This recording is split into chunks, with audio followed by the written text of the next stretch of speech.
This video is made in Boorloo, Perth, on Wajak Noongar Budja. Kaya, welcome to episode 4 of Michelle from Perth, where I find answers to your science questions about P-Town. This week, urban sprawl. If you've ever had to trek from your cosy north of the river home to Baldivis to pick up an IKEA lamp from someone off Gumtree, you'll know one thing: Perth is big. And if you've recently learned about urban sprawl, you'll know another thing: Perth is not densely populated. We don't have much of an inner city, but we have suburbs as far as the eye can see. So, and shout out to Manny May for asking this question, what is going on here? To find answers, I talked to my friend Dr. Alexa Taylor, who told me that the size of a city has historically been determined by the modes of transit available to it. I promised to give you answers about why Perth is so thick, but first, let's start with some stats. The area of Greater Perth, as defined by the Australian Bureau of Statistics, is something like 6,422 square kilometres, and our population is just over 2,085,000.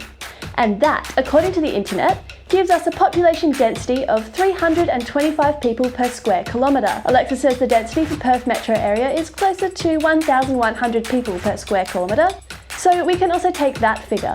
Either way, it's really low. For comparison, here's some of the most densely populated cities in the world. Manila in the Philippines, 46,178 people per square kilometre. Mumbai in India, 32,303. Manhattan, New York, 27,544. And again, Perth, 1,100 people per square kilometre. Alright, so again, why? Let's hold on to that thought for a sec and take a whirlwind tour of cities throughout history. The first cities popped up after 7,500 BCE in Mesopotamia, and then the Indus Valley and ancient China. This timeline makes sense because a city, as a hub of governance and trade, relies on food and resources which could be produced in the surrounding farmland after the advent of agriculture in around 10,000 BCE. Ancient cities take many diverse forms, but they're unified by a general size and structure. Ancient Rome, medieval Paris, the inner city of Beijing, they tend to radiate outwards from a central point, a place of worship, trade or governance, and they're all under 2 miles, or 3.2 kilometres, in diameter, meaning populations cap out at about 1 million. This is because the only way to get around is walking, and as an Italian physicist called Marchetti proposed in 1994, people don't want to commute for more than an hour to get to work. In fact, Marchetti's constant, as this rule is called, has been a defining feature of the size of cities up until today. These pre-industrial cities are classified as walking cities, which gives them a few characteristics that we can track over time as cities change. Number 1. Everything people need is accessible to them within walking distance, meaning people tend to live where they work in mixed-use commercial and residential areas. Number 2. Because pedestrians don't take up a lot of room, not a lot of land area is devoted to transit. And number 3, the layout of these cities tends to be gridded for ease of navigation and to shorten walking distances. This hour-wide radius stayed like this for thousands of years, even with the advent of the horse and cart, which can't move people much faster than they could go on foot. But then, the Industrial Revolution comes along and completely changes the way we work and live. People move to cities looking for work, and as populations increase, cities become crowded, dirty and dangerous. Then the steam train is brought into the equation, and the cap on the size of cities expands drastically. People who can afford it are quick to move out to transit nodes along the railway lines, meaning the city becomes more devoted to economic activity and land for transit takes up more space within the city. At these transit nodes, communities pop up that have similar characteristics to walking cities themselves. Mixed-use commercial and residential land makes services needed by the community accessible to those who live there, and streets are gridded for easy walking and navigation. So the worker walks to the train station to commute to work in the city, and the domestic needs of the household are met within the community. We have examples of this in Perth, which was founded in 1829. Our first railway, the Eastern Railway, was built in the 1880s and ran from the port in Fremantle through Claremont to Guildford. You can see the close gridded layouts around these train stations very much match the description of transit nodes. The next development in transit is the car. Private automobiles become widely available from the 1950s, and the 1 hour radius expands again. This is the point where Perth City really starts to spread out. aided by the fact that there's no geographic constraints like mountains or other cities to run into. A trip from the tippy top to the southernmost suburbs can easily be more than 100 kilometres, which is just mind-blowing. And the further out we spread, the lower the population density actually becomes. The car itself has had a huge impact on what our suburbs actually look like. Let's take a trip.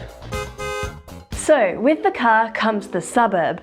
And with the suburb comes the worst thing to ever happen to urban design, the cul-de-sac. Cul-de-sacs give people the illusion of quiet and safety, a small residential-only street that's a destination just for them at the end of their commute, with no noise, no through traffic and no strangers. I'll just take a second to acknowledge that suburbs are a race thing as well as a class thing, especially in America, communities created by wealthier white people to the exclusion of everyone else. But that's a whole topic for another video. If you look at suburbs built after the 1950s, you see a drastic change from gridded layouts to these dendritic or branching structures, with houses like little leaves at the end of twigs at the ends of branches, with the main tree trunks in this metaphor being the arterial roads, the freeways, the highways, taking you from your 4-bedroom, 2-bathroom bungalow to the city for work. If you look at older examples of these suburbs, like Leeming, where I grew up, which was built in the mid-1970s, you can find these alleyways that cut between private properties, making the dendritic structure permeable to pedestrians and cyclists, kind of like putting a tiny bridge between two twigs, cutting down the walking distance to the school and the deli for the domestic needs of a one-car household. We can contrast this to our current stage of suburban evolution. New suburbs like Piara Waters, built around 2010, are characteristic of complete automobile dependence, or households where every adult member has a car. Accessibility, having everything near you as a factor of the built environment, has been replaced by hypermobility, the idea that you can get what you need through being able to travel. Now, the nearest milk and bread could be a 10-minute drive away from your exclusively residential area. Heaps of land is devoted to transit, with roads and garages winning out over backyards and public space. And the suburbs are completely dendritic and curling, making them hard to navigate and impermeable to pedestrian traffic. In case it isn't clear by now, what I'm saying is that urban sprawl and automobile dependence are one and the same. And there's evidence of this all over our city. Think about how impossible it is to walk to, say, Murdoch Station on the Mandurah line, compared to Guildford Station. Think about how much space around our CBD is taken up by freeways. And think about how different life in the suburbs is now we're building in this extreme iteration of the picket fence dream. As you might be able to tell, I think this is a bad thing. The first reason is that this idea of dendritic suburbs being safe and quiet is actually untrue. Sure, your dead-end cul-de-sac might be quiet, but what this is doing is creating funnels that move all traffic onto arterial roads, creating traffic jams. And this makes any place that isn't your destination just a liminal space, a space to drive through, which has been found to increase speed and decrease awareness in drivers, leading to more traffic fatalities. A grid, while more chaotic, keeps traffic slow and cautious and decreases pressure on any one route, mitigating congestion, decreasing traffic fatalities, and making safer communities. There are lots of other reasons too. Think about the huge impact this endless spread is having on the natural environment, by not only destroying individual habitats, but by wiping out important wildlife corridors that provide connections between habitats, like with Row 8.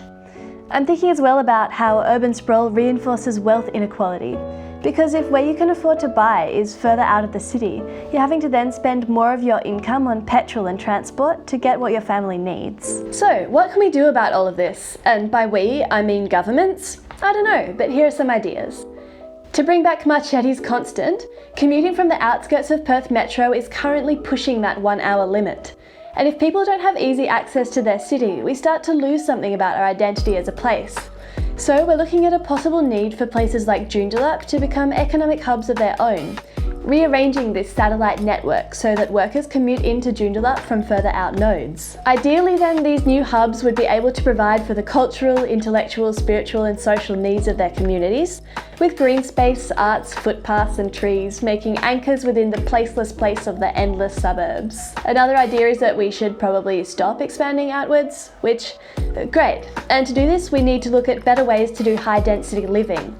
We need to balance the hypermobility of being able to commute to work with the accessibility of living spaces that also service the needs of their residents.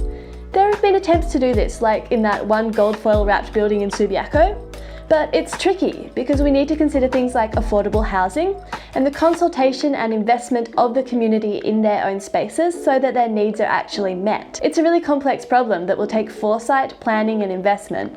It's far beyond what one woman/ibis/freeway can take on, but we have to hope it happens before Perth gobbles up the whole world.